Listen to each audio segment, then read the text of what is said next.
আপনি যদি এখনো পর্যন্ত 2002 সালের ভোটার লিস্ট ডাউনলোড না করে থাকেন, তাহলে চলুন দেখে নিচ্ছি আজকের ভিডিওতে আপনি কিভাবে সিওর তরফ থেকে যে নতুন পোর্টাল চালু করা হয়েছে সেই পোর্টাল থেকে কিন্তু খুব সহজে জেলা ভিত্তিক আপনাদের ভোটার লিস্ট ডাউনলোড করতে পারবেন। তো স্টেপ বাই স্টেপ দেখিয়ে দিচ্ছি। আর আপনি যদি এখনো পর্যন্ত ভিডিওতে লাইক না করে থাকেন, অবশ্যই লাইক করে দিন। এর পাশাপাশি চ্যানেল সাবস্ক্রাইব করে পাশে ক্লিক করে নোটিফিকেশন অন করে রাখুন পরবর্তী ভিডিও সবার আগে পাওয়ার জন্য।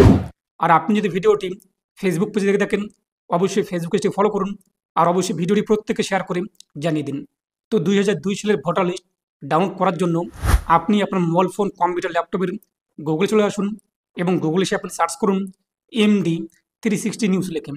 তো যখনই সার্চ করুন প্রথমে পেয়ে যাবেন MD360news.com। তো এখানে আপনি ক্লিক করুন। এরপর উপরে আপনি দেখতে পাবেন সার্চ বার, এই সার্চে সার্চ করুন 2002 লিখে। তো সার্চ করতে সার্চ রেজাল্ট চলে আসবে। এরপর দেখতেই পাচ্ছেন জেলাভিত্তিক 2002 সালে ভোটার লিস্ট ডাউনলোড, এখানে ক্লিক করুন।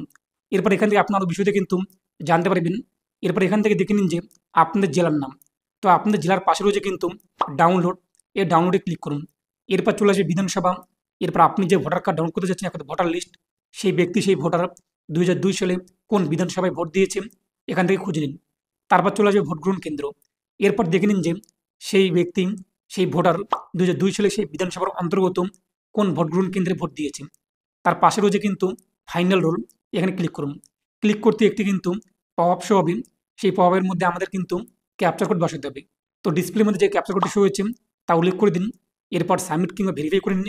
তো ভেরিফাই করতে আমাদের সামনে কিন্তু 2002 সালের যে ভোটার লিস্ট তা চলে আসবে। তো এরপর আপনি দেখে নিন আপনাদের নাম অথবা আপনাদের বাবা মায়ের নাম অথবা ঠাকুরদা কিংবা ঠাকুরমা যাদের নাম আপনি খুঁজতে চাচ্ছেন সেখান থেকে কিন্তু খুব সহজে বের করতে পারবেন। আর ইনি আপনার মতামত কমেন্টে পেশ করুন আর অবশ্যই ভিডিওটি প্রত্যেকে শেয়ার করে জানিয়ে দিন। তো প্রত্যেকে ভালো থাকুন এবং সুস্থ থাকুন।